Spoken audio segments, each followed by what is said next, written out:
What's up, y'all? Danny from Van Life Northwest coming to you today with this 1993 Toyota Hiace camper. This camper is built on the LH129 chassis, which is the longest and tallest factory Hiace from this era. Being a 129 means it has the 2.8 liter 3L model naturally aspirated diesel inline 4-cylinder engine, 4-wheel drive, and that's with selectable 2 high, 4 high, 4 low. And this van happens to have a 5-speed manual transmission. Might as well take a quick peek at the engine while we're here. This has to flip. Up we go. So this is the 3L. While in our possession, we did a full maintenance overhaul on the engine. So this is the timing cover here. We replaced, we pull off everything in front of the engine, in front of that, and all these hoses here. And under this is the timing belt. There's a cam oil seal, and then down there is a crank oil seal, which we also replace. The timing belt has an idler and a tensioner pulley right about here that we replace as well too, because the bearings can go bad. Under there is also the water pump. That's something we always replace as well too. Reassembling, we always put on a 3L engine a harmonic balancer. It's down there. I know this is not particularly entertaining here if you're not into the nitty-gritty of what we do, but in this van I feel like I want to get into it. Now you can see here all these are all coolant carrying hoses. We replace all of these throughout the whole van, so every hose that carries your coolant is new. There's also new belts down there. On this van there's 4, 2 alternator belts, a power steering belt, and an AC belt. We also change the valve cover gasket. Whenever we do that, we clean the valve cover and paint it.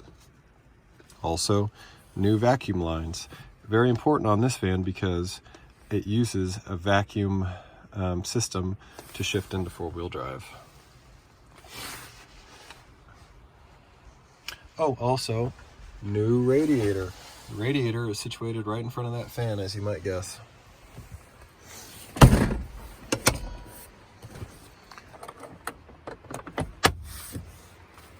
So the engine is right underneath the front driver and passenger seat. That's called a mid-engine, and it's not loud. These Toyota diesels aren't particularly loud, and they did a good job insulating it so that you don't feel like you're sitting right on top of the engine. While we're still talking about mechanicals, you can see, if you're at all familiar with these Hiaces, that this has been lifted. This is not a stock height. This is our 2-inch lift with 235/75/15 BFG KO2 tires and new shocks front and rear. We happen to use KYB Monomax shocks on this van. Heavy duty shocks, they're great. Coming around to the driver's side reminds me that we replaced the alternator. It's on the driver's side of the engine. So new alternator. We also redid all of the exhaust throughout the whole van and upgraded it to a 2 1/4 size, which is fine for this naturally aspirated diesel.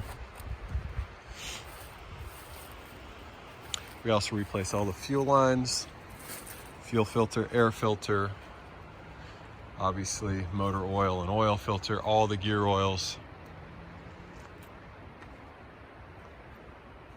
transmission, front and rear diff, and gear oils. Okay, here we go, coming on in. Now this was converted to a camper in Japan when this van was new. So that would have been 93.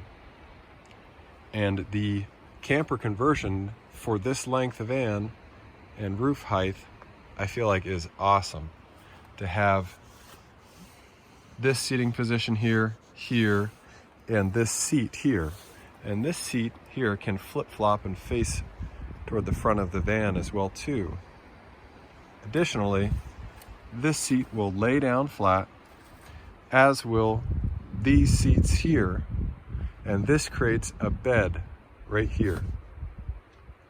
Now this sleeps 4, so you can make an additional bed with, if you see this right here, and there's one matching on the other side here. This van comes with these reinforced bed panels, conveniently stowed in this cubby.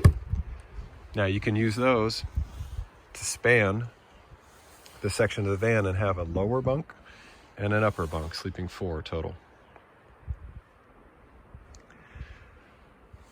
So you may be able to see it through this compartment. I can't tell. Oh yeah, there you go. Large 200 amp hour. This happens to be an AGM battery.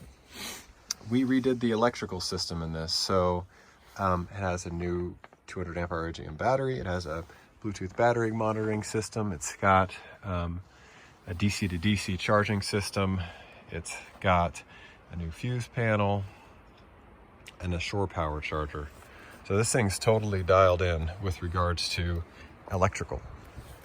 And what I like about this van is that it's, with regards to the electrical system, it is quite simple actually. There isn't a whole lot going on. There's 12 volt circuit to the refrigerator. This refrigerator works great. It is original, but looking at the monitoring system, because we can monitor how much it pulls and how efficient it is nearly comparable to a modern refrigerator, and it works fine. So we did not replace it. It's great. Functions well. It'll run for days with that 200 amp hour AGM battery.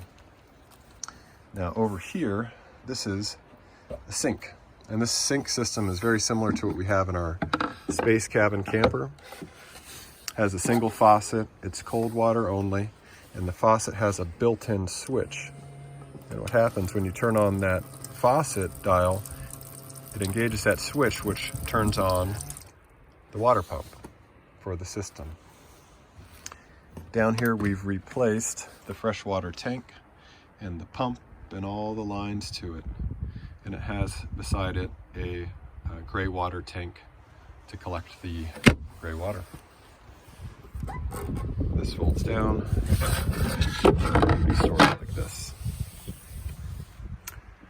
These are a trip. These lights up top, I don't even know what to say about these, besides that they are certainly antiquated, but they do work, and these are actually a factory light from Toyota. I've seen them in other high roof vans that were not a camper. They have an incandescent mode as well as a fluorescent bulb mode. That might be something good to change to an LED. Not difficult to do if you were so inclined. And that circuit does go to the aux system, which is nice. Now, throughout the van, there is a number of storage compartments. I'm not going to get into each and every one because it has storage. That's all I can say, really. Now, this van is for sale currently. Details for it will shortly be on our website, vanlifenorthwest.com, as well as Instagram. So it is difficult to find one of these campers in this shape. This is why we seldom work on original, early 90s campers anymore. We primarily focus on our space cabin because it is very difficult to find a van like this. Well preserved, low miles too. Something I forgot to mention, the mileage on this is 22,000 miles, so it's like about 35,000 kilometers. So it's nothing really.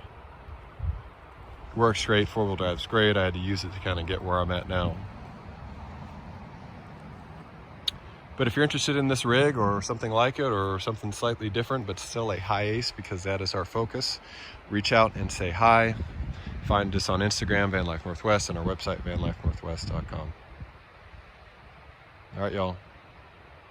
Shoot us a call with questions. Phone is generally best. All right, peace, y'all. Bye.